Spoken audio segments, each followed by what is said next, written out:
What's going on, everybody? It is me, your boy Gilbert. And me, Harry. And we are talking today about not one, not two, not four, but 3 episodes of Daredevil Born Again. I know it's gonna be a slog, guys. Just relax. Settle in. It's gonna be. If you're anything like Harrison, you either didn't watch the show or you're just like, oh fuck, I have to watch this show. Nah, I'm kidding.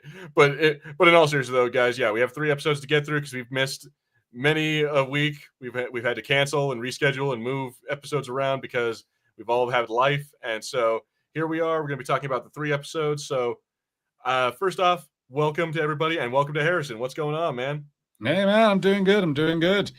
Spent the weekend looking at goth stuff, buying art with ladies with their boobies out and the devil on them. Show me your show everyone your shirt. You showed me your cool little like devil shirt. So this is look at that movie. And I think it's based on Black Tom, is it, from The Witch? And it does say says underneath, wouldst thou like to live deliciously? Would thou like to live what does that even fucking mean? I love it, but what is it? I don't know what it means. Would you like to live a life where you enjoy things and you don't have God telling you can't do anything, man? I mean, I'm all for that. Okay. Well, you know what? I guess that doesn't roll off a shirt quite as well. But yeah, why don't you just say that?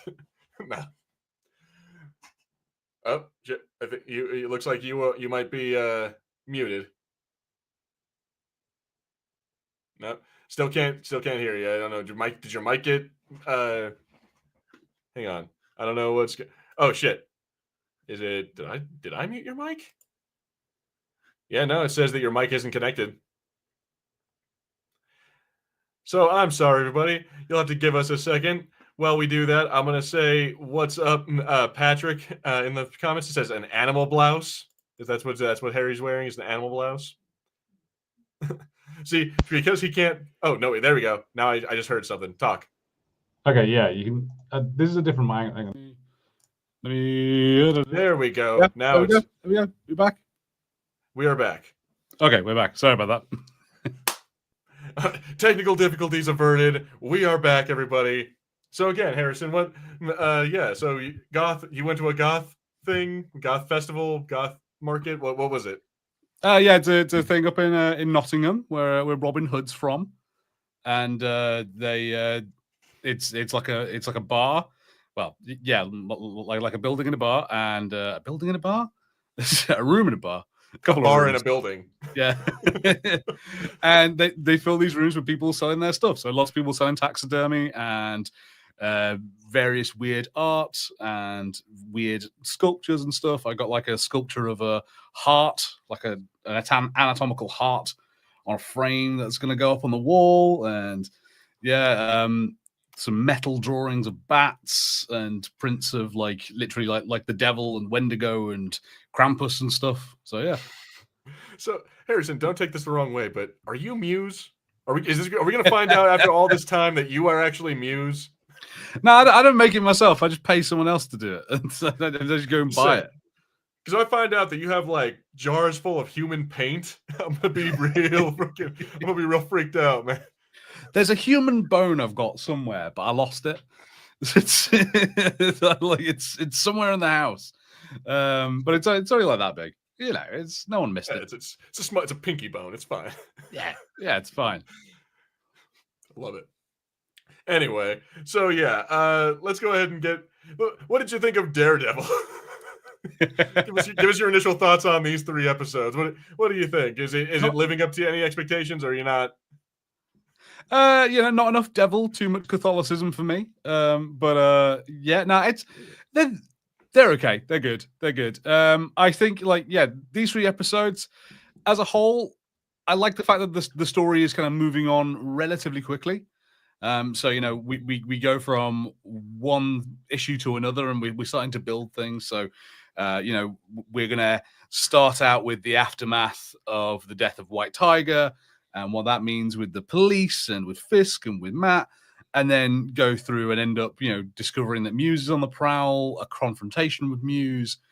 We're seeing something come of that storyline about Fisk going to marriage guidance, which I'm not too happy about, but at least it's got somewhere. So yeah, and we get a bank robbery in the middle, which is pretty good. Yeah, so I'm gonna say that I think the bank robbery episode was probably the best of those three.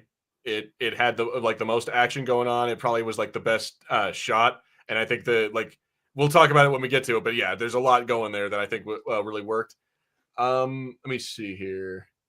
I'm surprised what you said. You said that it was more Catholicism and less Daredevil, or less Devil, more Catholicism. I'm like, is it more Catholicism? I distinctly remember the Netflix series being way more preachy. Maybe I don't know. It's just I think it's episode 6 where it opens with him praying, and I was like, "Nah, man, come on, you're praying, and I haven't even seen the horns once yet. Come on, let's get into this."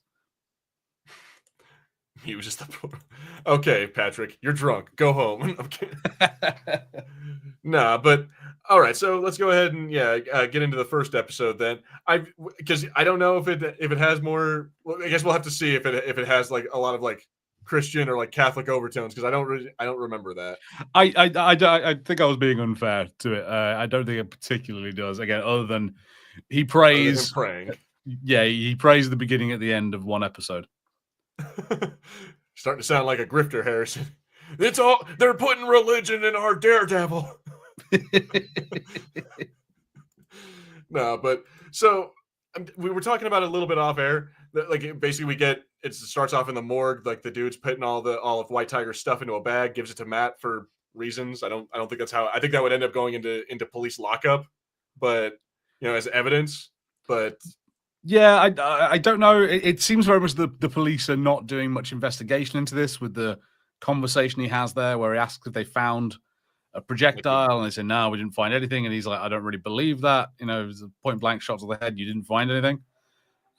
He's like, hey man, I don't deal with that if it's not on the body, Yeah, so I don't know whether it's that it's being given to Matt, whether because he was his lawyer, he's going to help handle his estate now he's dead, because you got a whole new set of lawyer stuff to do there.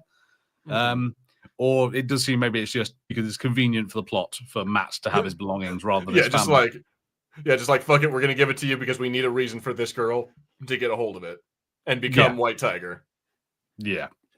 And to the show's credit, I think this is kind of like fair. It preachy, perhaps. Like some people will say, it's like, oh yeah, we get it, cops are bad. I'm like, yeah, but some people they kind of are. So like this whole thing of her being like, well, I know the cops fucking killed my uncle. I know that there's something deeper going on, and no one's gonna help me. You have to help me, kind of thing. Like she keeps on appealing to, and she does this in 2 episodes. She does this in this one, and I think in the ninth or the next not the next one, but the one after that. You know what I'm saying?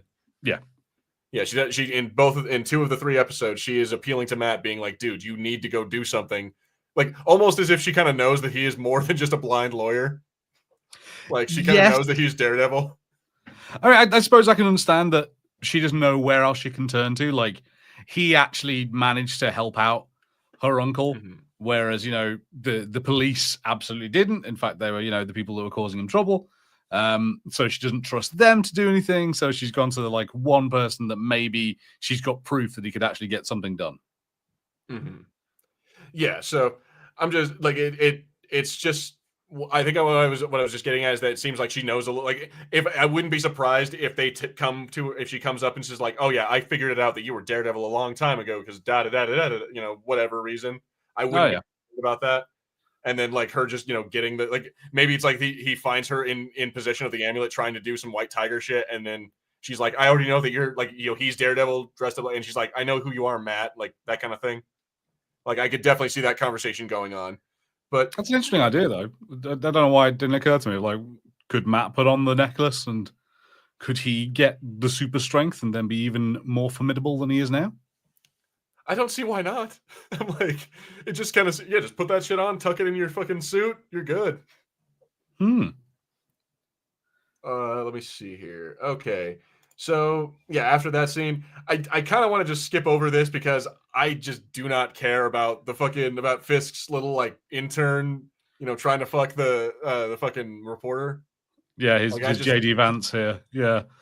I mean, I get it. It gives us that plot point of, okay, he's told the reporter about his recycling plans, and I Mhm. guess that's gonna.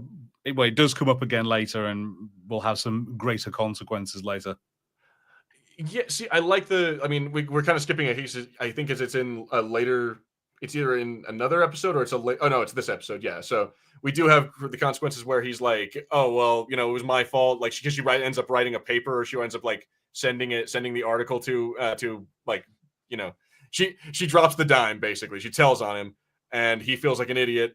And we kind of get that one kind of cool scene where he's like, "I'm so sorry, Mr. Fisk. Like, I don't, don't you have every right to fire me. It's my fault. Like I don't want to, I can't forgive myself." Kind of like he just like basically throws himself on his sword, and then Fisk forgives him, that's worrying. I'm like, is he gonna kill you later? Because I don't know. Like obviously he wasn't gonna beat the shit out of him in this office, but I'm like, I have some really bad feeling this dude's gonna get some like shit happening to him later on.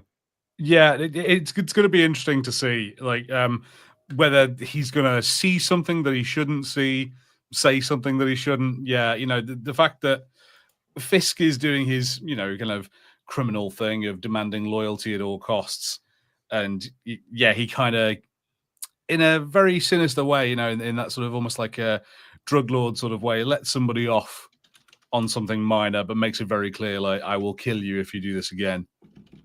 Mm-hmm. Yeah, I'm like, but that's the thing is he kind of just forgives him and says, "Hey, so it's cool. You're young. You'll be a great man someday." And I'm just like, oh, is that even more worrying that he's just like, I can corrupt you. I can make you into me. Yeah, I think like it feels like he is going to he's using this kid, because he knows he's expendable.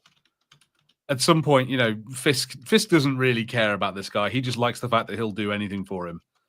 And so eventually we're going to see some reason that Fisk can either sacrifice him for whatever reason, or again, he's going to put one foot out of line and Fisk is not going to have a problem just murking that lad.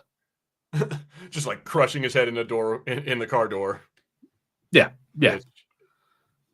But anyway, so we also have, you mentioned something about how you or what was it you said about the marriage counseling scenes?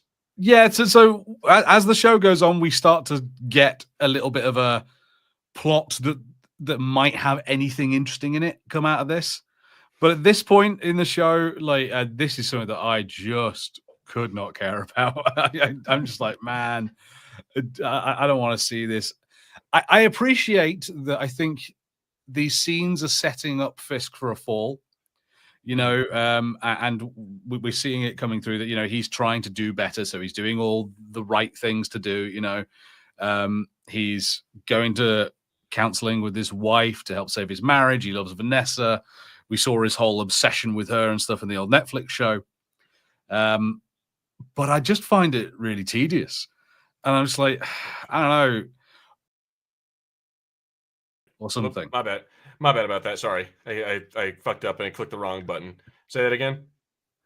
I was going to say, unlike a show like, say, an Andor, where it's slower, but it's because it's more political intrigue. And, like, even though it's slow, you're kind of gripped by what people are saying. This little interpersonal storyline they've got between these two, I'm not bothered. I don't care about Fisk's emotional well-being.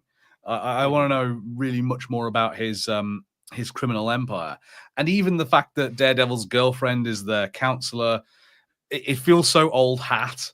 It's just like, oh, hey, we've introduced another woman with Matt who can either be a victim of one of his enemies later on, or maybe will turn out that she's also a villain. Ooh, it's like that would be hacky to me. I know what you're talking about, and I saw the same kind of thing. It was like, what if she does have? It's like she's actually a manipulative, like evil lady in the.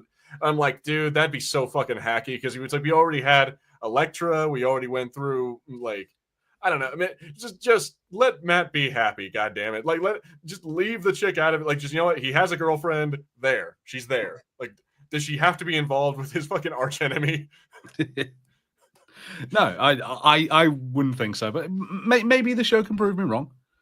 Yeah, like what? Let's see something come out of it. But I don't know. Maybe she can make Fisk a better man or something through therapy. go get therapy if you're feeling bad, people. In some ways, that's the things that I feel like Matt needs to learn to be happy on his own before he gets into another relationship. He's got other stuff to work out. Oh yeah, no, and this episode is kind of cool because he does have a conversation with the Punisher about that exact thing. Oh yeah. You know what? Just fuck it. That's one of the best parts of this episode. We're gonna get a little disjointed with this near the end of the episode, about like last half hour or so. Yeah, I think it's after he. Well, fuck. Okay. Nah, fuck. You know, fuck it. We have to do it in order because otherwise there's context there. So yeah, he does. Let's go ahead and go with his fucking with Matt representing the homeless dude. Like during one of the scenes in the episode, we get to see the homeless guy get arrested by the cops for stealing a couple boxes of cereal and like kettle corn, fiddle faddle, I think they call it. Yeah, I've never seen that before in my life, but I've heard of it on I've heard that name mentioned multiple times on multiple TV shows. I'm like that must be a thing. I don't know. Okay. But anyway, so yeah, he comes and talks to the guy. Dude is a total asshole and demands like that he only get probation, and apparently you find out that he's just like a repeat offender. And so how did you feel about this? Because it again, one of those kind of scenes where Matt is trying to do his job, trying to be a good lawyer. Like he even goes and talks to the DA and actually gets like 10 days or 10 days like in jail. He gets like a low sentence for the guy, and like then the guy's just like, dude, fuck you, like you're just gonna send me, like it becomes kind of a preachy scene where he's just like, dude, like what the hell, you just want to send me to jail? Like I stole some food, but it's like so I could survive, and it becomes one of like it's something we all should know that it's like it's fucked up that we spend more money to imprison people than we do just to feed them. Like I don't know how you felt about that whole scene. I quite liked it. I thought it was quite a good setup and payoff. I think you're absolutely right. This character comes off as a complete asshole when we first meet him. He's being unreasonable, demanding things that, he should know that Matt can't get for him. And you're right, sort of looking at it from Matt's perspective, he does a great job. He goes up to a DA with a repeat offender, manages to get a lower sentence than he's had for the last 3 cases that he's been caught up in. They gave him 30 days before, they gave him 20 days before. And so he manages to get down to 10, which is genuinely quite good. But I love the fact that then our little bubble gets burst with this guy's whole speech. I think he brings up these excellent points that you don't think about, of just like, he goes, okay, so I go in for 30 days, I miss my appointment, all my benefits get cancelled, I then have even less when I come out, and it's even harder for me to like make an honest living or just live without some form of misdemeanor. And it was really good. It was a great example of like the system is set up against me, my guy, and that's why I was an asshole to you, because I'm tired of this system being set up against me. Yeah, and he says like he's been jerked around by the system his entire life, which I would absolutely believe, dude.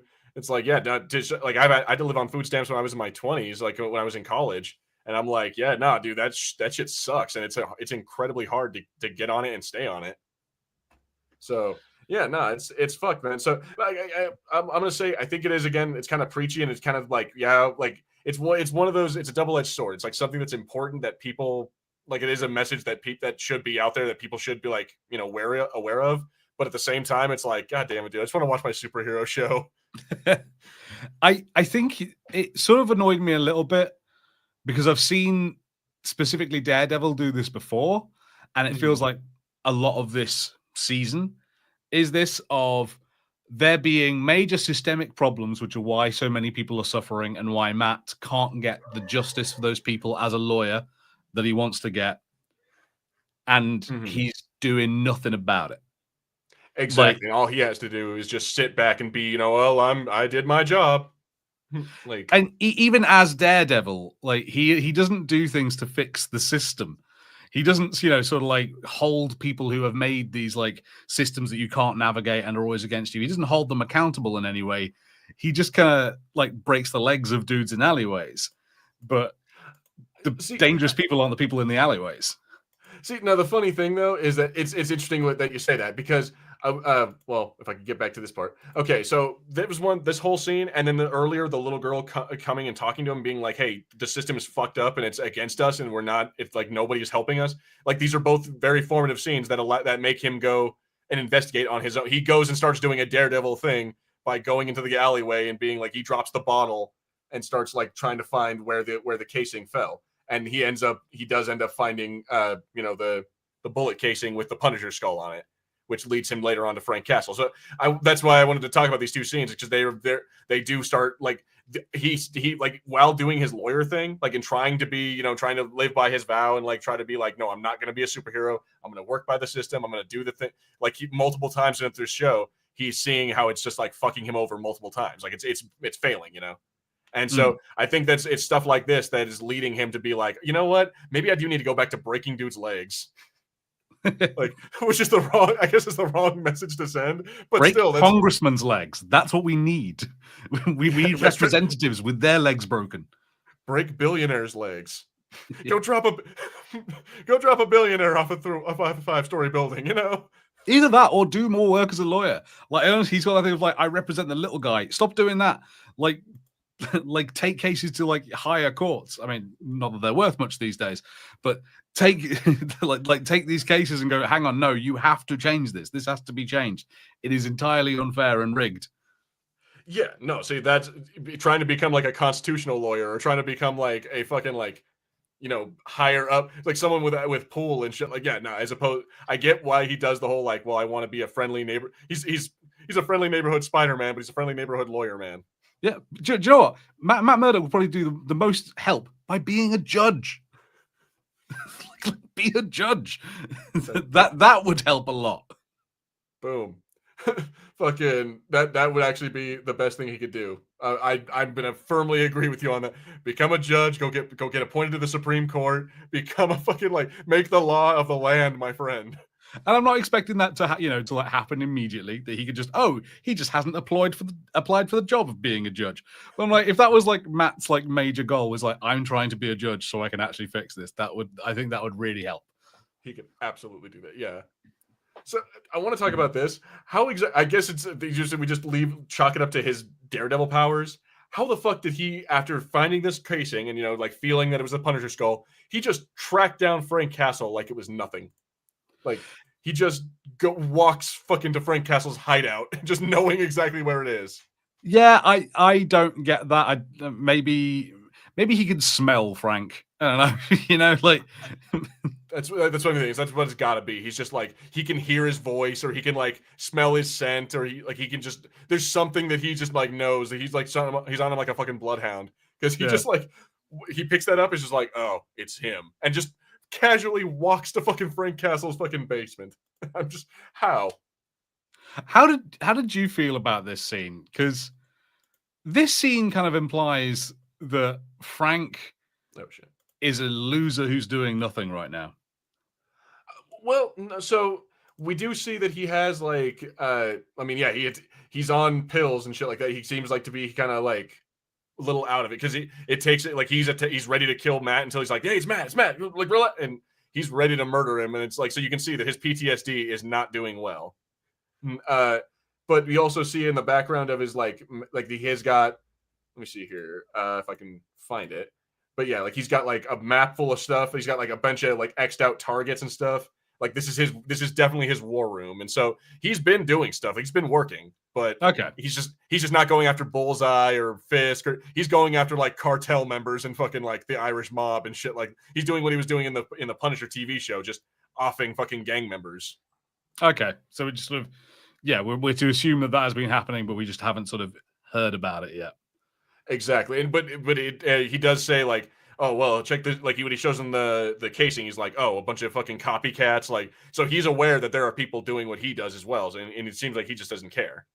Like it seems to be just a thing, is that people like sometimes people just cap other people, and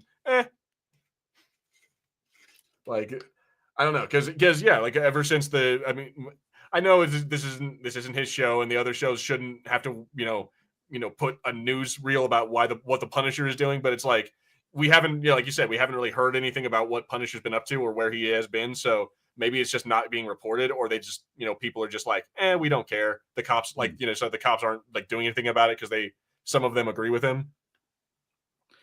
And to be fair, there are things that are going to come on later that I was a little bit like, wait, so that's been happening and no one's talked about that yet?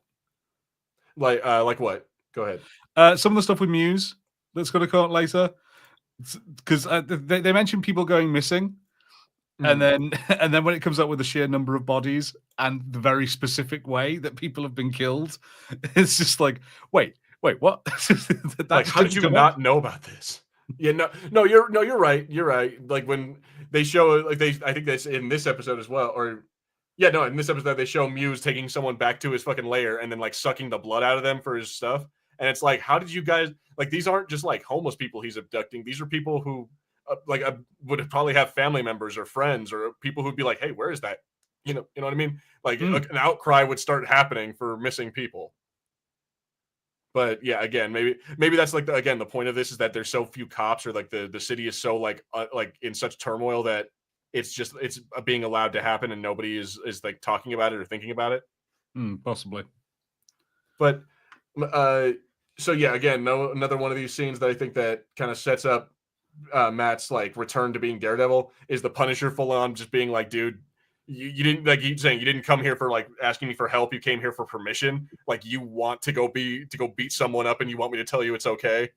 And it's like, that's exactly what he did. He went to the Punisher to be like, I want to hurt someone. Tell me it's okay. Like, he just wants it.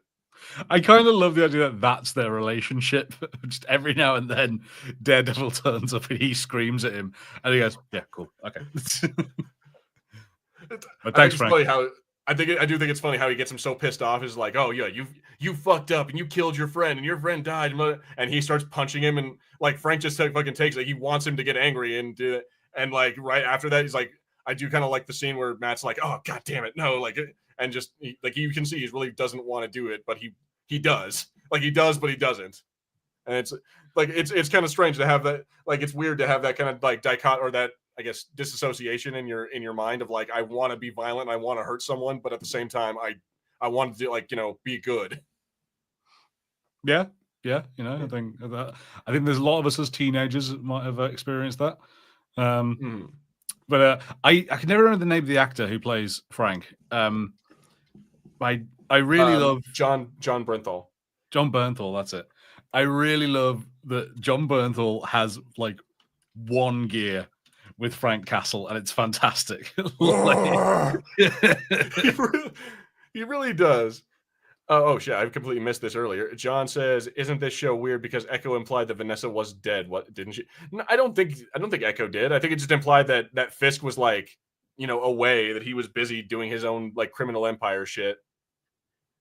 And we got Aaron in here saying, "What's up? How's it going, Aaron?" Let's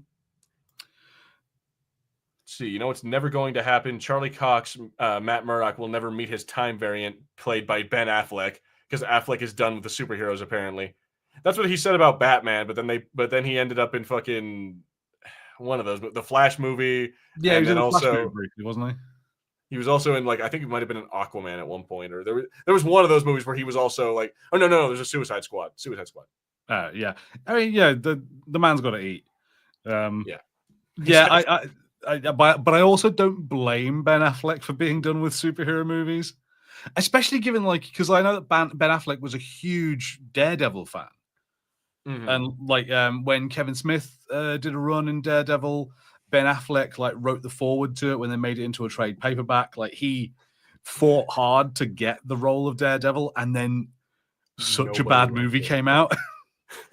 and I grant it's not really his fault, but yeah, no, it just was so not good. Yeah, and I imagine a similar thing with Batman as well, of just like, if you're a comic book fan or just pop culture fan, you can love Batman. Like, wow, I get to be Batman. And then we make the Snyderverse with one of the least Batman ever made. I'm like, that kind of sucks. Like, sorry, my guy. Yeah, it sucks for him.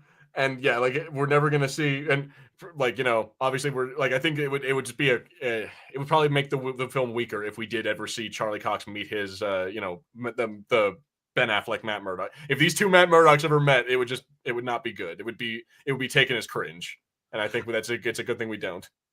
I'd be surprised now that Loki's finished and that we've had Daredevil versus Wolverine. I'd be surprised if we ever get that level of multiverse chicanery happening ever again. Like, it might happen. Just wait for Doomsday. Have you not seen who's been announced in Doomsday? What, as in Robert Downey Jr.? Well, Robert Downey Jr., but they also have they said like Avengers Doomsday has officially started filming, and they announced like they did a teaser thing where they like had the camera pan across all these like chairs, and it's like the name. It's like fucking not Charlie Cox. It said like it was the dude who played Namor, then fucking Chris Hemsworth, then fucking like it's Pedro Pascal and like all the people from the Fantastic Four movie. And they just kind of go down the list of all these different people. And then at the very end, it's fucking Robert Downey Jr. and he's sitting in the chair. He looks back at the camera and goes, "Shh," and then that's the end of that. And I'm like, bro, they announced all like a bunch of the actors. And apparently Tom Hiddleston is in there. Like I guess Loki's going to be in it. Namor's going to be in it. Like Thor's there. Like they've already announced a bunch of the people there. So I know, but it doesn't sound like we're going to get. We're not going to get any other actors coming and playing alternate versions of superheroes, like from different timelines, like we had with Chris Evans in Wolverine versus Deadpool. I don't think we're going to get that level of sort of like, hey, come on, guys. I'm not sure we're going to get Tobey Maguire back again. I'm not sure we're going to get Andrew Garfield in an MCU Thomas Jane. If we could get Thomas Jane as fucking like Punisher again, I'd be so happy. I would fucking cry. I would cry little girl tears. John Bernthal's Punisher would eat him from the inside out. He would crawl up his butt and eat him. I'd be so down for it, though. I don't care. I want the fucking Thomas Jane's Punisher running around out there in a multiverse war. Oh, man. So I did like this scene. I kind of like, again, the dichotomy between these two characters that we see multiple episodes. One is like Fisk going down to his little like basement area where he has all these like fucked up, he has like the painting that was on the wall when him and Daredevil last fought. Oh, yeah. He has Adam in there, and then Daredevil goes to like his attic. He goes up to his place where all of his little fucking like helmets and shit are. All his spare heads. Yeah.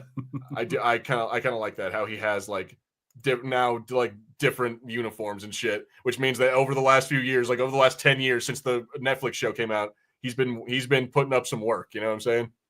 Like he's been doing all kinds of shit. He needs some more flamboyant villains. He needs a giant coin up there. He needs some like souvenirs, wacky stuff. Let me see. Imagine if Charlie Cox, Matt Murdock met Jennifer Garner, though. I'm like, okay, it's not his Elektra. He'd still get in there though. Oh, absolutely.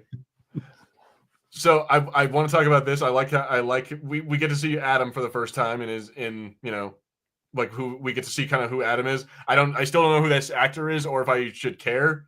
But what I really like about it is that we like in this episode or this scene we get to see him start eating crap, and then like I think it's like either the next episode or the one after he says like, "Oh, my suits are not fitting anymore. I need to get new clothes." It's like he's starting to become Fat Fisk again. Yeah, he's cheating on his diet. Mm-hmm. All right, let's move on to that's pretty much the end of that. Again, we get to see Muse for a second doing his like sucking blood out of people thing, and then let me see. So this is the episode where we get to see it's entirely a bank robbery episode. It is Heat in Daredevil, but also on St. Patrick's Day because I think the episode actually released on St. Patrick's Day. Ah, sure. All right. Yeah, so there's that fun little Easter egg there. Yeah. Bunch of Americans pretending they're European. I mean, in New York and like Boston, I kind of get it because like their family members did come here on boats and shit like that from Ireland. So like I kind of get that. But as far as like in New Mexico, I don't give a fuck about Irish. I don't give a, which is funny considering the little like thing I have under my name. Irish bank robber. Yeah, but like I don't give a shit about Irish holidays. Who cares about the snakes and the Christianity and all that shit? There is one detail in this so that maybe I'll go over quickly, which is not necessarily to the rest of the plot, but I really appreciate it. I really appreciate that the bank robbers are Northern Irish, and he points out he's like, I'm a Protestant. St. Patrick's Day's got nothing to do with me. I very much liked it. It was very good. Because isn't that a Catholic holiday? I think certainly, and also with the sort of Irish War of Independence and the Republic of Ireland, there has been traditionally a big split between religions. So the Northern Irish and the UK friendly Irish, particularly in Northern Ireland, tend to be Protestant, and the people who are more into being the Republic of Ireland are Catholic. It's not 100%, but it's often how it got split, and during the Troubles, it was a big deal. Because it's one of those things that like that could lead to you getting shot. Yeah. Like if you were Protestant during the Troubles, you were much more likely to be shot by the IRA than you were a Catholic. Makes sense. And so that yikes, a lot of shit, a lot of like last century shit going on here. Well, it was nice that it made me kind of, because I was like, oh god, they've said they've got Irish people and they've grabbed some Northern Irish dude to make him like play like he's from the Republic of Ireland, and I was like, oh no, they did their homework and they actually he's from Belfast. Like they actually understand that. I appreciate that quite a lot. So like those those tiny little cultural things like that. It is nice to see the attention to detail. I'll say that because I didn't catch that, but I mean, I'm not Irish. I'm not. I have none of that there, and I don't live in proximity to any Irish people. So, but the fact that you caught that, I'm like, okay, cool. That's not bad. Speaking of things that I caught right away, when I was watching this scene, I instantly noticed. I'm like, is that a Miss Marvel fucking? So I'm curious. What do you think? What were your thoughts when? Because again, the second he spoke, is like, oh, I'm sorry, the bank manager isn't here. I'm like, no fucking way, is that? And then we get to see it's Kamala Khan's dad. Like, how did you feel about this cameo from another MCU show? I was kind of okay with it. I'll admit, while I was watching this, it did make me kind of go, "Oh, I'd rather be watching Ms. Marvel." I had fun with Ms. Marvel. It was like brightly coloured and like funny, and I enjoyed it. And I kind of love the character of Yusuf Khan. I quite like him in this. Like, I love that he's just like this sweet middle-aged nut guy. Like, he's just like, my daughter's a superhero and I'm really proud of her, but I can't tell you. And he's just a nice dude. But he does. He absolutely does. He's like, oh yeah, no, our Jersey City, we have our own superhero. My daughter, Kamala Khan. It's like, dude. Did he say my daughter? Yeah, and he even like says like, oh yeah, this is her, like a custom Funko Pop. Like made of Miss Marvel, and it's like, oh right, you can't see, but it's her.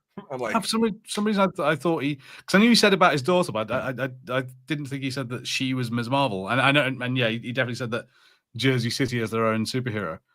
All right. Well, he might not say that it's his daughter, but he does. So all right. So maybe that's what my problem is that he mentions that, oh, we have our own superhero, Miss Marvel, and he shows that, and then he mentions that his daughter calls him. Maybe that's what I got with it, because I'm just like, it feels like he's very cavalier about just like, oh yeah, no, Miss Marvel, it's a thing. I'm like, you're kind of a killjoy. See, I don't know if he is. I think I get what you're saying. But at the same time, it's like Harrison just said how he wanted a bright and happy, cartoony, like superhero cartoon show about a 16-year-old girl. So I'm like, is he a killjoy, or is he just, does he just know what he likes? Yeah, I don't know. One of the things I think is going to be really interesting, because at the end of this, or it might be the beginning of the next episode, Matt gets an invitation to go to Yusuf Khan's house and meet his family.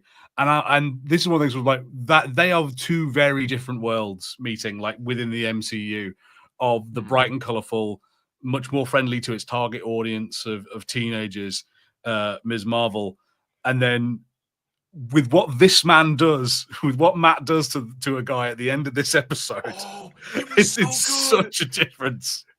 Oh, that's why I love this episode so much, because besides the fact that it is world building, it's bringing Yusuf Khan and like the Miss Marvel and all that. It's like it's actually saying like, well, we already knew that they were all connected, but it's like full on making like this, like you said, the gloomy, like more down to earth one with like the cartoony, like happy, colorful, bright one.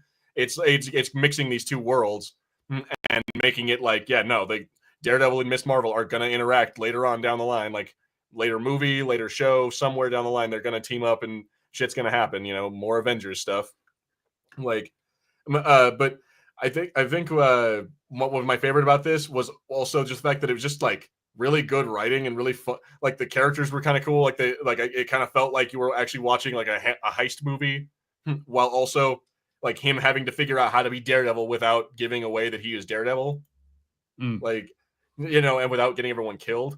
Because if he was Daredevil, he could jump in there like with his costume, beat the crap out of all the guys, not have to worry about it, and everyone would be safe. But as Matt Murdock, yeah, it's like he's like, shit, my hands are tied here, and it's really well done. I don't know how you felt about it. Oh no, I absolutely agree. This was my favorite episode. Might be my favorite episode of the series so far. And to John's point, where he's saying says he's a killjoy because I'm crapping on Daredevil. I'm trying to be honest that I'm not enjoying this as much as I would like to. But this episode I thought was much better. I think because it showed me something that I didn't feel I'd seen in the previous 3 series. I quite like the fact that you have this challenge of, okay, he is Daredevil. He could take care of these guys, and we'd have like a fight scene, and it would be done with really quickly. But Matt's doesn't have his costume. He's also trying not to be Daredevil at the time. Brings up a whole new challenge, and I think it's really cool to see. No, I really liked this episode. Yeah, no, and so particularly what I want to say is I think when he says he has to go to the bathroom, like just like I said, not a lot happens during this episode. It's very much a lot of talking and just kind of like building up to later stuff. But when we finally get about like halfway through it, when Matt gets the dude alone on the stairs, I really like how it's building, music is getting louder and like getting more like tense. And the second he takes his tie off, music stops, and then all you hear is like the swinging of the knife. Like you hear their footsteps on the stairs. Like you hear just like little grunts and shit like that. Like, but I think that's like the best way to do that fight, because it's like something that makes it more like, in my mind, it makes it more tense because now you're actually focusing fully on the fight. Like a minute ago, it was the music, then the music stops, and now you're entirely focused on what's going on between these two dudes. And they do that twice in this episode. Like because they do it once here, and then later on when Matt puts the red mask on and chases after the dude, they do it again where the music builds up, music stops, and he starts beating the crap out of the guy. And it's very well done. And the fact that it's really brutal too. Like he beats the ever living shit out of this dude, and then later on he just like fucks the other guy right up. This scene, one of the things I loved about it was the added tension that they kept in. And again, it's just something a bit innovative for the fights that we've seen in Daredevil so far. Of like, okay, so we know he can take this guy, but he's got to do it silently. So he's like all of the effort to try and make sure that he doesn't speak. So he's immediately trying to choke him out, so he can't shout. And then the moment where he has to catch the shotgun as it falls. Bit Mission Impossible in there. No, it's dead good, and I think I found it quite refreshing because it was that it was about building tension, and it was about something other than just Matt beating someone up. Because again, the fight scenes in Daredevil are really well choreographed. I can't say that they're not; they really are. But again, we've seen 3 seasons of Matt having really well choreographed fight scenes. So this was just a bit of extra flavor to it, and I thought worked so well. Agreed. And so and that scene, like in particular, like where he drags the dude down the stairs and has to catch the shot. That's a really well done scene. I'm like, I don't know. Let me watch it. Let's put it on one more time. Because like you see the shotgun about to fall, and then like he knocks the dude to the ground and like uses him to like sled down. Yeah, like he's still like trying to keep that weight on the tie around his neck. And I thought it was interesting because it feels like a bit like we had in that earlier episode when he was fighting the cops, where it feels like even though he doesn't want to kill people, it feels like he's less careful. Like he's doing some things that feel like, that's much more likely to kill him than some of the other stuff you've done, Matt. And so real quick, I want to talk about John Henry. I want to address real quick one of these things. Would you rather a Day of the Dead parade be? Well, first of all, no, I don't care. I don't care one way or the other. And also, New Yorkers, I don't know that they celebrate Day of the Dead. Maybe they do. I don't know. There's got to be some folks. Yeah, so some I'm folks. sure I'm sure some Mexican folks celebrate, or like Hispanic folks celebrate it. But it's like I don't see. I mean, even here, I don't see a whole lot of white people celebrating Day of the Dead. So that's just me. Hang on, Gilbert. So, are you telling me that you don't have photos of your tia and your like tio on your ofrenda? You know, No, not quite, dude. I mean, it's very complicated. I don't want to get into it here, but no. but that's what Coco told me. That's what you all do. Yeah, in Mexico. It's like, but yeah, no. Unfortunately, we have that funny little new part there. We're like Mexico, but we're only fresher. Straight out of the bag. Exactly. Farm to table, basically. That's not what that means, but yeah. Oh, dude, this was cool too. After he beats up the dudes, I love how he like fucking picks the goddamn lock, or not picks the lock. He ends up just like cracking the lock on the fucking safe just by like listening to it. Like that was pretty cool. And it does it like they use this as a chance to do like that a very common joke that I think or a very common running thing that they do with Daredevil, where it's like, what kind of lawyer are you? A very good one. Like he mentions that like whenever he does something that like a blind person shouldn't be able to do, like he always mentions, oh, I'm a very good lawyer. And that's like he does that in No Way Home when like they throw a brick through Spider-Man's wall or window. He catches the brick and Spider-Man's like, how did you do that? I'm a very good lawyer. Like they do that multiple times in this, and I kind of enjoy that. Actually, something as well, I think that happens earlier in this episode. Thinking about Daredevil and Matt, when he is talking to the leader of the robbers, and the robber goes like, Murdoch, you're an Irishman, are you? Which whilst I like to try, sort of understand other people's cultures and reflect on them, it always annoys me when people like hear a name and they go, so you're from here. I'm like, well, how do you know that? I don't have a list of every name from my country where I can just go, oh, you're English, are you? Because your name's Smith. It's nonsense. I mean, that's an obvious one, but yeah, no, but I get what you're saying though. I mean, you don't instantly know that someone having the last name like Rodriguez and that could be, there's a handful of countries that you could be from with that. Like, doesn't necessarily mean that you're from Mexico or you're from like Spain or whatever. Yeah, it's also so I find that intriguing. But anyway, I like it's this bit you've got here where he says you're like a regular wee Charles Dickens character, and I was like, thank you. I think that is part of my problem with Matt in these. Like, he is such a Charles Dickens character. It's like, and everything was always terrible for Matt, and he was always sad. It's like, part of me is kind of like, you might remember when we were talking about X-Men 97, you mentioned something about how like you think that Wolverine just likes being depressed, like just likes being broody and sad. Like, I think Matt might be the same way, because there's a lot of chances where he could just like not, like, dude, I don't know, like maybe it's just the fact that like I'm just like a lot of his problems revolve around him like thinking with his peen. But I'm just like, dude, you could very easily like avoid a lot of your problems if you just, stop being stupid. We might have already discussed it as well. Like, seems like maybe a life in California with Jennifer Walters would have been quite nice. Would have been probably quite nice, Matt. Would have been grand. Exactly. Straight up, like, dude, just when you have a good thing, go fucking do it. Go with it. I kind of want to see Matt Murdock and Jennifer Walters in a Law and Order type show if they get a writer who knows legal terminology. Aaron Sorkin, boom. Well, no, Aaron Sorkin does more like, that's more like the West Wing in the news. That's more political, like philosophy kind of stuff.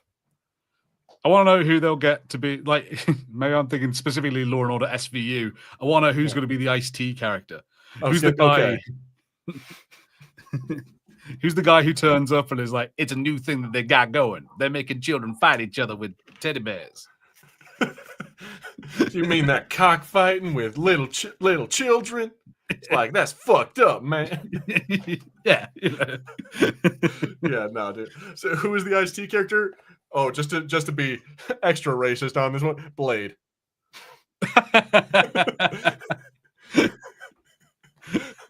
No, that's bad. That's bad. I know for some Okay. reason I was thinking of I can never remember the actor's name, but the Hispanic guy from Ant-Man. It would just be he'd be the one who turns up and tells them about the new Luis. gang. Yeah, yeah. So my buddy Scotty, he was over at this chick's house. She was like a fine ass chick, you know. So he was like, "Damn girl," he was like, yeah, he does that kind of fucking shit. Like, oh man. Whoa, homie, you telling me that you're making children fight like animals? And he told my cousin's sister's daughter, and I asked him if that was what was going on. And she's like, "Yes." I'm like, bro. Turns out they're all actually adult Skrulls pretending to be children. It's technically legal, man. They're calling it mini MMA. Oh god. No, that's ooh. That's a whole. All right, we're just gonna stop on that line of jokes. Only fighting. We're not disgusting. No, I'm just saying. That's what, like, that's where my mind took it. I'm like, that's where it could go. That's where it could go if it were real. I'm like, oh no. Anyway, I always think of Ice-T as a kangaroo hybrid in Tank Girl, and chuckle a bit when I hear his name. Ice-T was one of the kangaroos in Tank Girl. What? I did not realize this. Okay, well, first of all, what is Tank Girl? I've never heard of that before. You not seen Tank Girl? Oh, Tank Girl was like based on like a sort of lesser known 90s comic. And it's a woman like fighting against people who control the water in like a post-apocalyptic world, and there are kangaroo hybrid people. Rock on. Fuck it. How have I never heard of this movie? Tank Girl 1995. Okay, I gotta see this fucking movie. Yeah. Oh yeah, no. Ice-T is T-Saint apparently. Which is obvious now, but you know, like last time I saw Tank Girl, I was like 12. So yeah. Yeah, no. Iggy Pop is apparently in there. Let's see. I don't know, but a bunch of names that I don't recognize, but I'm sure if I heard their voices, I might. But anyway, moving on. Let's go back to Daredevil. So yeah, we get more like again, a lot of tension building, a lot of like him being like having to take guys out one at a time. We end up finding out that what they're there for is this giant ass like fuck off diamond that's apparently worth like $1.2 million or some such. And I think that's what they ended up saying as well, is that the reason they're doing this is because like Fisk is forcing one crime family to pay another, like as restitution.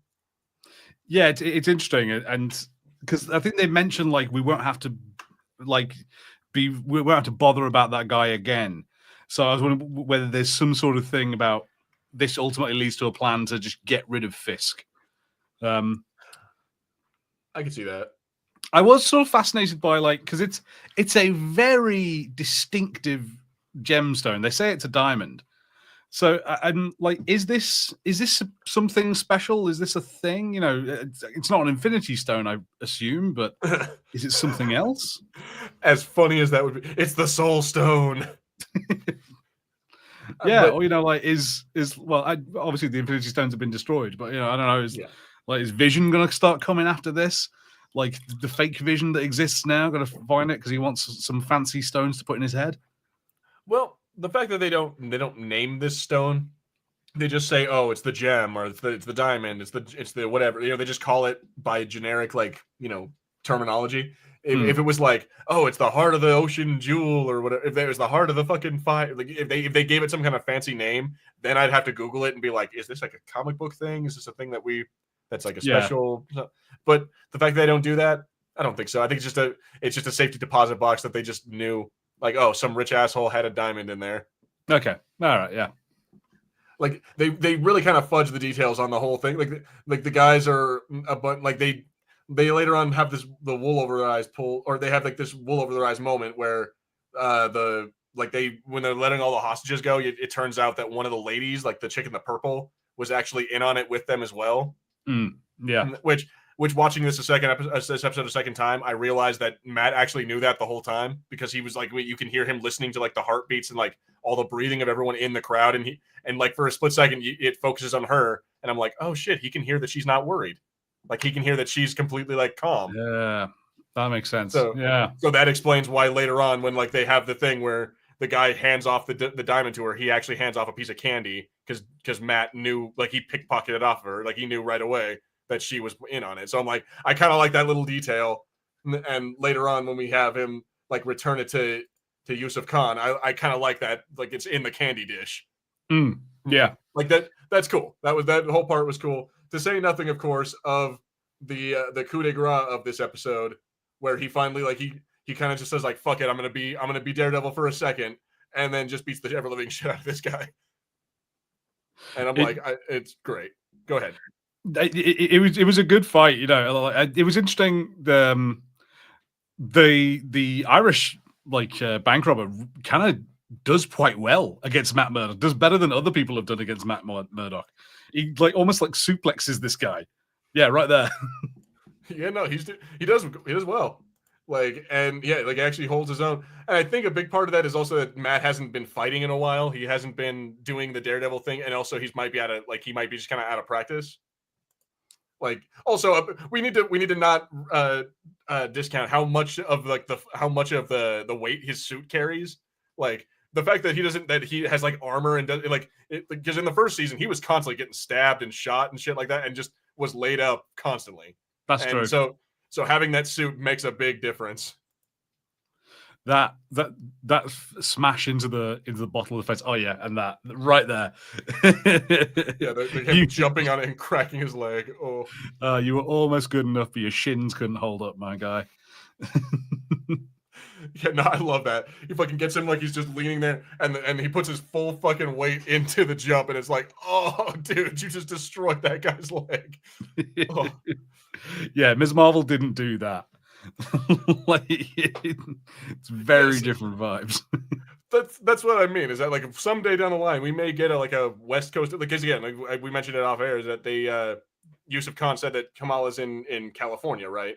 So she's in California. She's probably meeting with like Ant-Man's daughter and like all the other Avengers, probably getting them together. If that's the case, I'm like, maybe they'll end up teaming up with Daredevil, or they're hanging out with like other Marvel heroes. I don't see that going. Like they're gonna have to PG it up a lot, or they're gonna have to like make them kids mature a little bit, you know. What I think is sort of interesting that I've seen so far is that when you get cameos from other characters in the show, they have to sort of match up with the tone of that show. So, you know, Daredevil, when he shows up in She-Hulk is much more lighthearted. You know, it's more aiming on the funny side. So they have fights, but they're more sort of, you know, regular superhero fights. You punch a guy, he goes to the wall, he's fine. No one's screaming in agony, no visibly broken bones, that sort of thing. Which I assume they're not going to make it work the opposite way, but I kind of would like to see it. It'd kind of be fun if Kamala Khan turns up and crushes a man's head with her big, like, light hands. But like, that's what I mean. Is that like, would you not what? Like, we have like Secret Invasion, we got Moon Knight, we got, you know, this, and then we have over here, we got like Miss Marvel, we got you know what I would say, what's another kind of maybe WandaVision. I don't know, like a little more like lower stakes. Like they're not like, you know, we don't have to worry about people like murdering each other. You know, it's a little more PG and a little more family friendly, is what I'm saying. Yeah, like people are in danger in WandaVision, but yeah, we're not going to see anything that might make you like go, oh my god, you know, in that show. And I'd say probably similar with Agatha all along. You know, we see sort of scary moments, and they imply some bad things, like when people get impaled on the swords. Yeah. But we don't get the same level of like visceral, like, oh, that had to hurt. Exactly. Like Falcon and the Winter Soldier, the dude chopping his head off with the shield. That is like okay, that's in that category of like, that's some pretty dark shit. So I'm like, I don't know how that's gonna translate. You're definitely gonna have to have Miss Marvel being like I don't know. Would you be down to see her do that? Because what we've seen her in so far is like the other Marvel movie where she's like palling around with Captain Marvel and Nova Photon, whatever Monica Rambeau's character is. Oh yeah, I can't remember. Photon might be correct. Yeah, or Polaris or something. Not Polaris. Something. Different character. Yeah, something. But yeah, the point is that it's been a lot of cutesy stuff. Like, do you think that audiences that are fans of her would be down for her like straight up crushing a dude? I think it would be fun. I don't think so. It would be interesting, and they might do it in a story like this for Kamala to see Daredevil in action and be kind of horrified by him. Like, and he probably can recognize this is a young person. She is not ready for the kind of the grit and the crime that I grew up with. And so he, doesn't want her to see. He's telling her to stay out of it, but she helps anyway because she's a hero and she wants to be a superhero.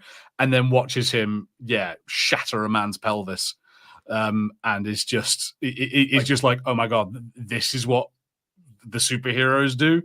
Like, I would love to have that scene because there's a part of that like that's kind of like from the comics a little bit. That's why she ends up breaking off from the Avengers and doing her own team, is because she's like, this is messed up, guys. Like, we're doing it wrong. And so it'd be kind of cool for her to have that thing of like, oh my god, I'm an Avenger. I'm chilling out with, and then have like that breaking moment of like, holy shit, dude, I don't want to break people's kneecaps. Like, but all I ever wanted was to be a gangster. It's gonna be Goodfellas. Fucking John says, are you familiar with Film Speak on YouTube? This guy made a wild guess that Avengers Doomsday is going to be like the Batman v Superman of Marvel, as in that Batman v Superman was a combo of Death of Superman, Dark Knight Returns. Doomsday is going to be Secret Wars / Avengers versus X-Men. I could definitely see them building up to an Avengers versus X-Men, but it feels more likely that they're going to just like try to incorporate the X-Men. Like, the next like 5 years, I think, of Marvel are going to center very heavily on the X-Men. Like, we'll have Fantastic Four, and we'll have like Secret Wars and whatever, but it's very much going to focus on the X-Men, I think. And that's just been made apparent with every little thing that they've been doing, recently. Maybe that's just me. Spider-Man would be more ready for Matt's world because he saw me. Dude, I want them. I wish it was Spider-Man. I wished it was fucking be Spider-Man. Like, how cool would it have been if Matt and Spider-Man team up in this show? But no. Yeah. No, Sony's gonna be a penis about it. That's kind of sad. It'd be interesting to see if there was some sort of crossover. I mean, we talked about it. Of like, are they ever going to have the black suit turn up with the Tom Holland Spider-Man? We're going to get the symbiote, and that obviously gives you a great gateway into the sort of the corruption of Peter Parker and much more violence in it, and maybe like contact with someone like Daredevil and like Punisher could be a thing that sort of brings that on. Mm-hmm. I would be down for that. Like, if we could have shit, dude. I'd want to see Peter Parker try to like the cool like. Hey everybody, what's up? What's up, guys? I'm Quippy Peter Parker. Hanging out with John Brenthal, fucking Punisher.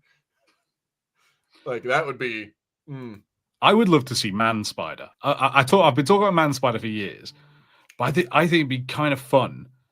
Man Spider, Punisher's trying to kill Man Spider, Matt's trying to stop Punisher from killing Man Spider. Like that's a story I think would be fun. That'd be really good. That would be very good. I remember the cartoons doing that, and that was a fucking awesome storyline. Like, like Mary Jane's fucking aunt hires the Punisher to go kill Spider-Man. It's awesome. And I would love to see Tom Holland in like a horrific, almost sort of werewolf style, like an American Werewolf in London style scene, just transform into Man Spider. I'd love it. Or The Fly. Get all Jeff Goldblum about it. Have his teeth falling out. Well, yeah, like, I mean, like have his face rip open and like a spider head pop out, and next thing you know, he's all fucking hairy and monstrous. Yeah, like that'd be some, like, if you want to get ballsy, you fucking do some shit like that. That's what I don't think they would do. Like, no one's ever. Everyone knows how much kids love Spider-Man. No one's touching Spider-Man like that. Yeah, no one's making a horror movie Spider-Man. Although, again, if you want to get ballsy, some people might be super down for it. Like, the hardcore fans would be all about it. Do you know what? Do it with the Andrew Garfield Spider-Man. If you want to like start bringing stuff back, Sony, do that. Andrew Garfield Spider-Man, Man Spider, do it. Yeah. Thomas Jane Punisher. We can make this happen, and then we can get Ben Affleck Daredevil back. Maybe, probably not. He doesn't want to, but we could do it.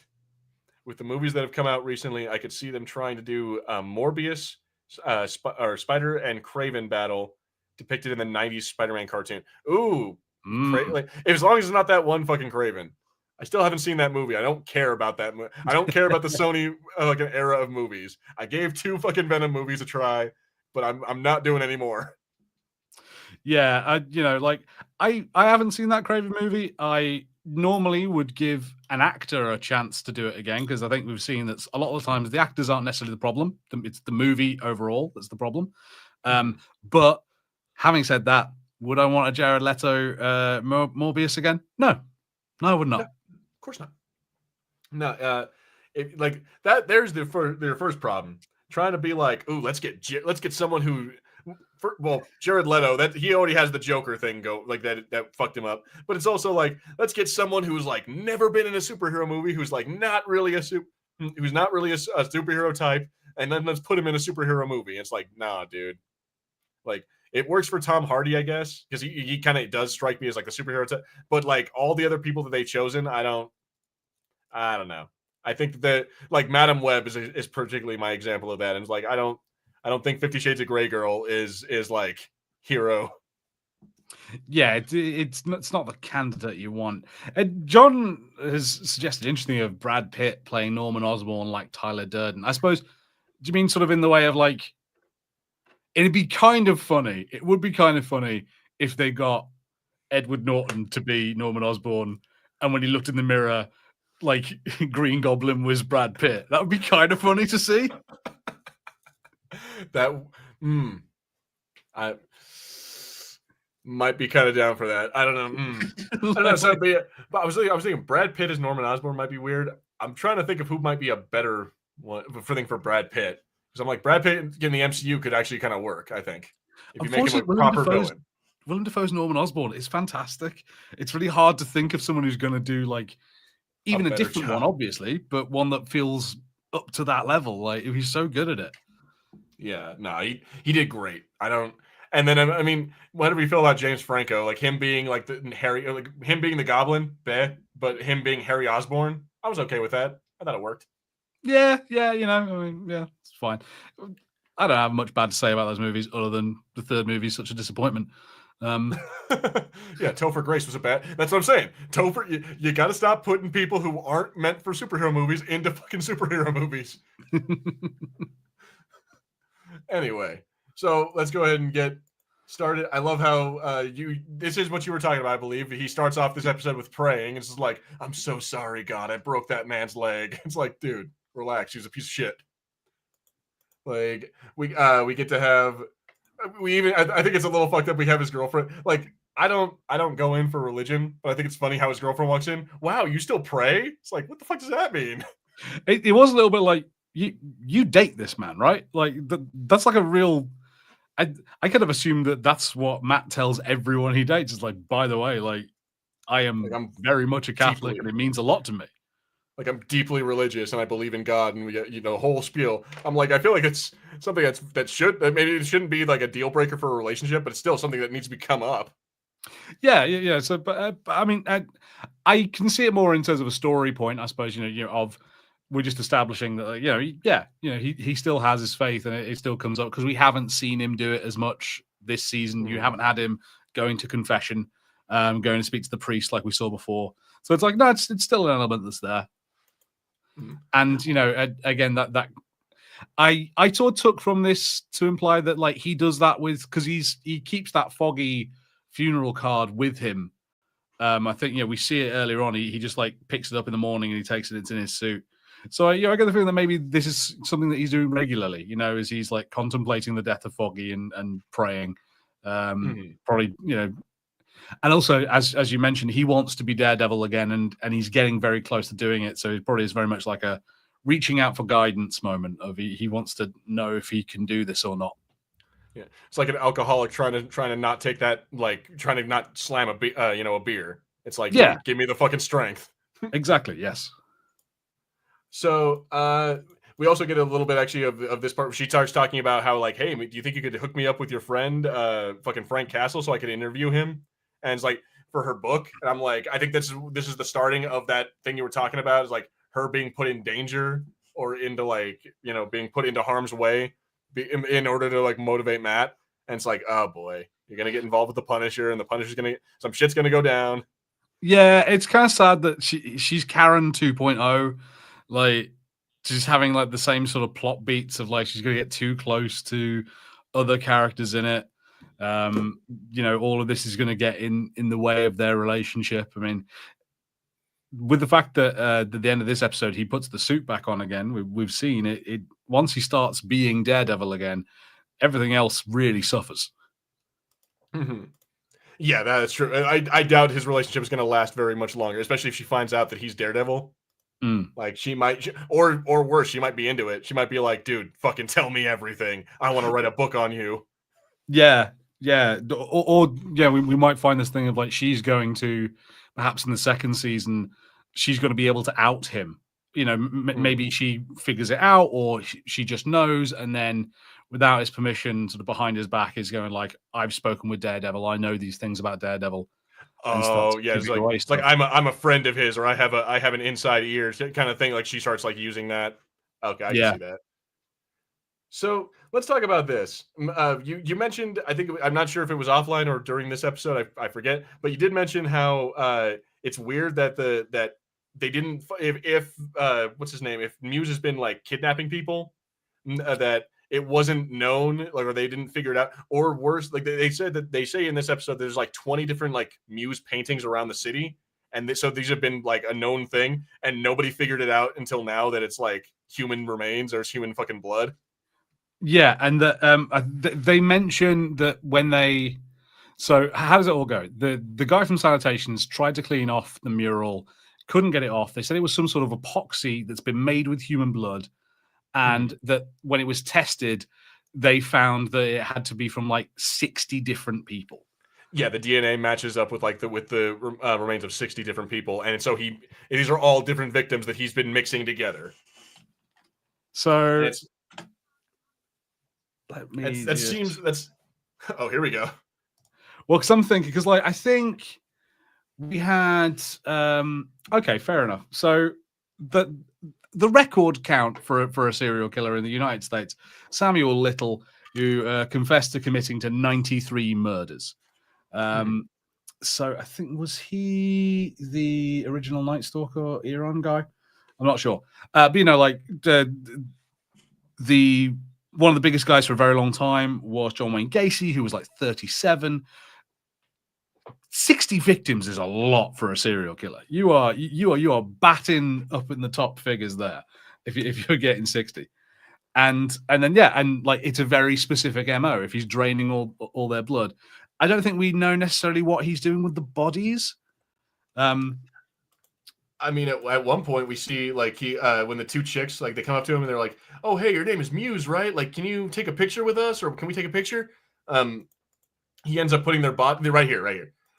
He ends up putting their bodies like on display there. So I'm willing to bet he probably just like dumps them somewhere, or he could just throw them on the tracks and let the rats eat them. Yeah.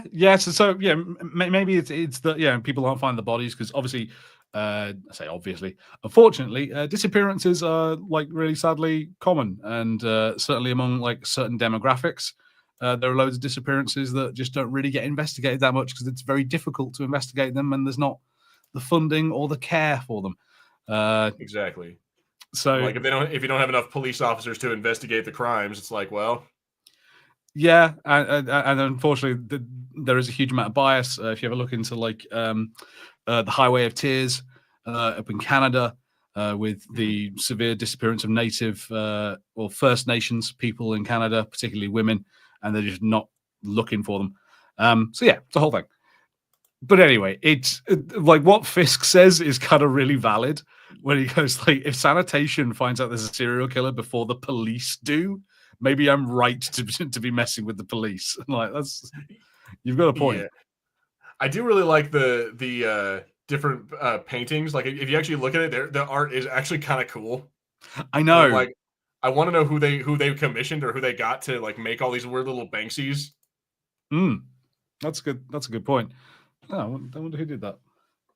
Because yeah, if like I want to watch like when this eventually is done, I want to watch like the behind the scenes, like the the Marvel whatever, like the whatever documentary they make about it that says like this is how we made the costumes, this is how we made the fucking blah blah blah, and they usually talk about that kind of stuff. So I'm interested how they made this art because I'm like that's really cool.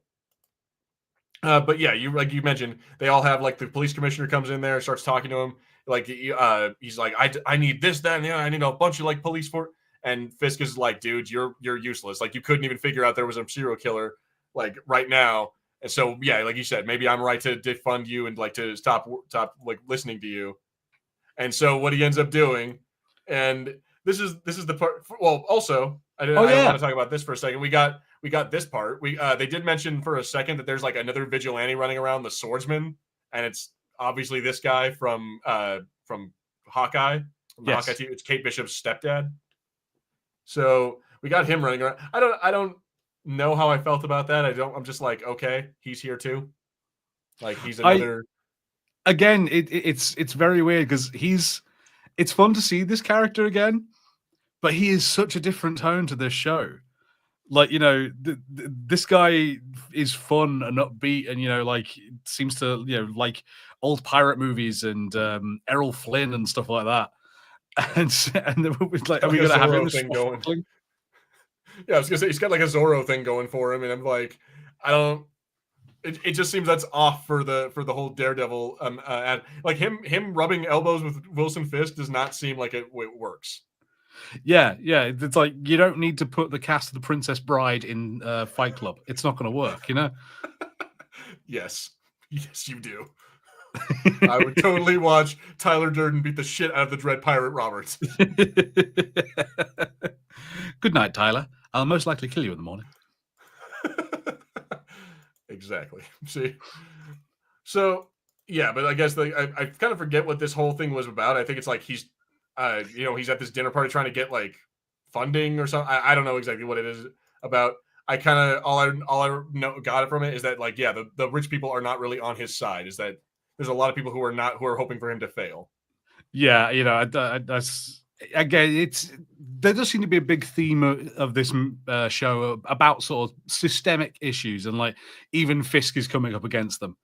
Of you know, there is sort of a system in place and expectations on him, and the fact that he is not respecting them means he's getting pushback from these New York elites who he requires for funding.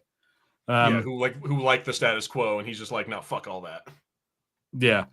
And I think, you know, it's nice because it's where we see the pressure building on him of, you know, I think both he and Matt are going on very similar journeys within this whole show. You know, it's the duality of it, of how they're both trying to do the same things, achieve the same goals in very different ways, but are constantly finding themselves forced into their old habits because they can't get past with just the accepted systems that are there. Mm-hmm. So let me see here. Fisk gets told about that, about the what's it called, the news painting, and so that's where he decides. There we go. I mean, that's where he decides to get all like the worst cops on the force and makes them like the new Punisher force.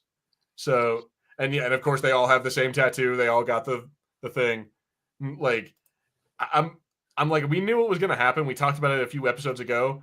But I'm like, it's still just one of those things of like, oh boy, here we fucking go.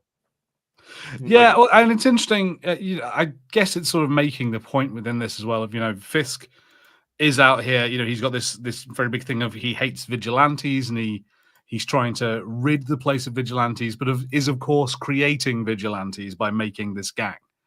You know, he's decided that, well, no, I've got. It's not just one guy in a mask and they're not wearing masks, but I am making sure that they don't have body cams and they're going to be protected from consequences for this. I love that line. He's like, oh, well, they'll have certain immunities, of course. It's like, what do you mean kind of or like immunities? Oh, you know, like overtime, no body cams, things of that nature. So I'm going to pay you really well and I'm not going to make you, and you're not going to have any kind of like scrutiny or any kind of like accountability. It's like, uh-oh. Yeah. You know that? That's a worrying concept. It's almost as if it's a glimpse into the future. Future. Yeah, well, that's true. It's true. That's a good point. No, yeah. So it's interesting to see, and I would like to trust the show to take this in a good direction and you know, come out at the end of this story with something that I feel like actually says something. I was disappointed with Captain America and the Winter Soldier, or Falcon and the Winter Soldier. I felt that had an opportunity to say something, and I don't think it really managed to. Perhaps this one can. And at the very least, you know, it's nice that we are getting to those plot points that we've been waiting for a while now. Mm-hmm. And so the only thing that bugs me here is that we all know that the vest they're getting it has a Punisher skull on it. I just wish that they actually showed it, because like you can see that like some of the like this guy grabs it and he actually like looks at it like, okay, whatever. I'm like, dude, yeah, the fact that we all know that they have these things, I'm like, dude, just show us. Just show us the goddamn symbol. We know you're co-opting it. Let's see what else happens to this. Okay, so yeah, he decides, like, he finds out that like he gets called by the girl's aunt, like by Hector's wife, and Yep. she says that, oh well, she ran away, the niece ran away. We don't know where she is, like she's gone, and so he decides, like, fuck it. I even love how he says, like, fuck it, and he just goes and puts the costume on and goes and decides to be Daredevil. And I think this is a kind of a cool fight, but again, not compared to the episode that came before it.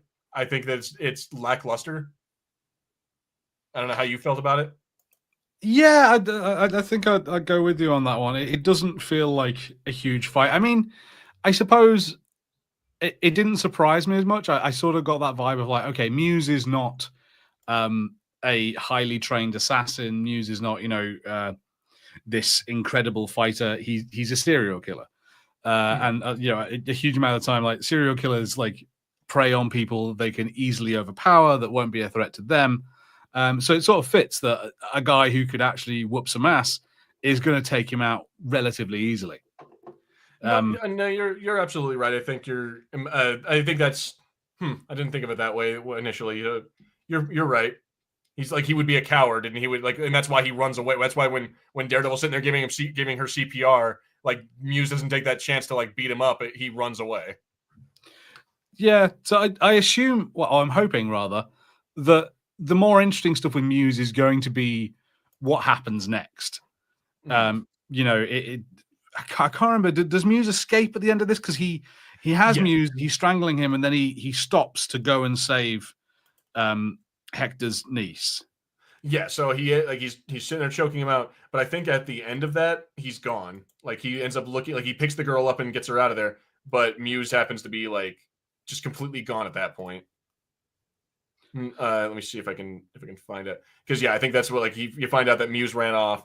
But also, what I want to talk about during this scene is, like, not just the fight between them two, but also like this weird thing where Fisk comes down and like tells Adam, like, here, you know what, you can, like, I'm gonna let you, give you the chance to be free, but you have to kill me for, like, he throws a fucking axe at him and like gives him the chance to actually take him down.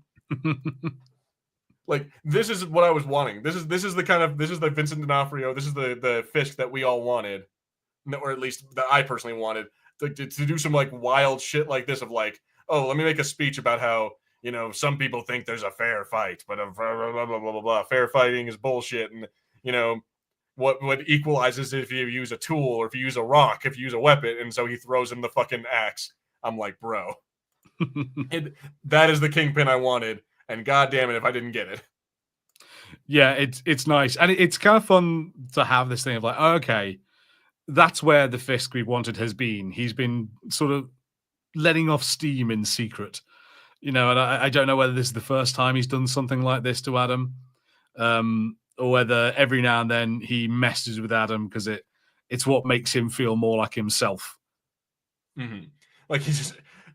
That's a funny thought, that it's like in between movie or in between shows, like in between Echo or what is it, the fucking Hawkeye. He was just like going down to that basement and just fucking with this dude. Good shit. But yeah, but I again, it kind of focuses on the dichotomy between the two. Is that it's both Fisk and Daredevil and Matt going back to their old selves, and like that's why the scene swaps between the two of them like constantly. We jump to Fisk beating up Adam, and then come back to Matt beating up fucking Muse, and it's them each like going back to their old ways, and each like kind of taking up the mantle that they were trying to leave behind again. And so I do kind of like that. It, like, from an artistic standpoint, the movie or the show is very good. Like, even if some scenes or some stuff might be like, I think they could do better. Like, I think that the show has so far been like what they're trying to do with it, or like, again, artistically, is kind of cool. Oh yeah, no, I think I've said that I've not enjoyed it as much as I wanted to, but it's not. I do think it's a me thing. I don't really think it's because this is bad. It's a personal taste thing, and I mentioned it I think really early on when we first started looking at this that maybe I shouldn't have gone back and watched so much Daredevil before this came out because it made me tired of Daredevil, and now I was like, oh, I'm sick of this. And if I just like let it happen, it would have been like, oh yeah, I remember this is how the show used to be. Oh, this is cool. So yeah, could have made a mistake there. So there's a wonder. I wonder if is that to the show's strength, or is that just to a franchise's strength? Do you think that after so long, you're just like, well, fuck, now I'm going to go back and watch this to get ready for it, and you're just like, crap, I bored myself with it. Like, I don't know. I suppose in a way it quite possibly is because it has a very clear style, it has a very clear tone, it knows what it's doing, and knows it can be effective. And you know, for this long after to come back to a show and still have it feel like what it used to be is quite difficult. You know, a huge amount of shows don't do it. We've seen loads of like sitcoms and things try and do reboots and start up again, and they just don't feel right. But this has kept that going. It feels like it flows from the old Netflix shows right into this one. I think it can be commended for that. All right, yeah, I would definitely agree. Yeah, like if nothing else, the tone has not really changed. It feels like it's definitely keeping with the tone of the original. So Disney has delivered in that regard at least. Well, I think that's pretty much Like there's the end. Is there anything else you wanted to touch on the 3 episodes? I think that's pretty much we're pretty much wrapped that up. Yeah, no, I think we've certainly covered all the major points that I wanted to go over. Yeah, where do you think I guess what I'll ask is, what do you rate these 3 episodes as like just together? We won't do individual, just like as a whole. What would you rate them out of 5? And then where do you think the show is going? So trying to be more subjective and just be like, do I think these are well put together? Yes, I think if you are already enjoying the show, I think you're absolutely going to already enjoy these episodes. Episode 5 was really good. I think episode 6 had some elements in it that were quite interesting. You know, the introduction of Muse and getting more of that, I think, added to the interest, and then the reveals of what Fisk were doing were fantastic. So I think I'd give this chunk of episodes a 4 out of 5. Fair enough. And yeah, and by far episode 5 was like episode 5, just perfect episode in my mind. A 5 out of 5, but on the whole, all 3 of them together, yeah, 4 out of 5 is fair. But again, it's kind of it's doing the same thing as X-Men did. That 5th episode, dude, it's the best one. I don't know why, but the 5th episode of anything Marvel is always the best one. I will set that rule now. Was that when Gambit? That's when Gambit dies. Yeah. It's good. But episode. Anyway, so yeah, like that's where I think that's where we're gonna leave it. It's it's good. If you enjoyed the original Netflix series, maybe don't go back and try to reacquaint yourself with it, because it's a lot. It is a lot to get through, and then you might turn yourself off to it. But if you're a fan of that original stuff, go check it out, guys. I feel like the people who are watching already either have or already were gonna, but it's just the same. Go do it. Let's see. Anything last you wanted to say before I close out the show? No, I don't think that's it for me. There's a new audiobook up on the channel that was started. So Star Wars hard merchandise, the 3rd in the Boba Fett trilogy, the Bounty Hunter Wars trilogy. So we started that book. And if you're really interested, look in the description. You'll find a link to our Discord server, and I've put like a little sneak peek of a work in progress in there. So if you want to go check out a weird little Star Wars story that I'm putting together, go check that out. I did see that. That's pretty cool, man. And then that was the one you were talking about like months ago that you said that you wrote yourself, right? Yeah. I've been working on it for quite a while, so on and off, and then I sort of finally got like a good little chunk finished, and I thought I just want to see what it's like recording this. So yeah, check that out. Hopefully there will be more to come. Well then, yeah, guys. So yeah, definitely go support it more. Go like it, share it, go do all that, and there will definitely be more to come. But if you don't, then we'll see. I'm not sure you can share it, but it's a Google Docs link. That's that's right. That's right. You can. Oh no, that's right. You can't. Oh well, fine. Go like it then. Go fucking tell Harrison. Go listen to it and then put a thumbs up emoji or something. Go tell Harrison how much you like it. Yeah, come into the Discord and tell me if you want me to do more of that. Yeah, there you go. But so yeah, that's gonna be it for us, guys. That has been our review of Daredevil. We'll be back next week with episode 7. Yeah, so we got 3 episodes left apparently. I think that's what they said. So we'll be back next week with that one. So yeah, 3 episodes left, and then literally after the 19th, like that weekend after, or that Tuesday after is when Andor drops. So guys, only 3 more episodes of this, and then we will be getting on to finally some more Star Wars content, because we know that's what you guys that's what you eat up more than anything else. You want more of the Star Wars, but we try to give you other stuff, but no. Just no, it's not. You're like a child. I'm kidding. But anyway, guys, that has been the Fulcrum Entertainment Podcast. Thank you guys all for watching. Make sure you like, subscribe, comment below. Check out Harrison's audiobook. Check out all the other awesome content that we have: the Choose Your Own Adventure Brothers, the What Ifs, the fucking cosplay video, everything. Go look at everything. Consume, and we will see you all next week. As always, I have been Gilbert. I've been Harry. And this has been the Fulcrum Entertainment Podcast. We will see you all next time. Bye, everybody.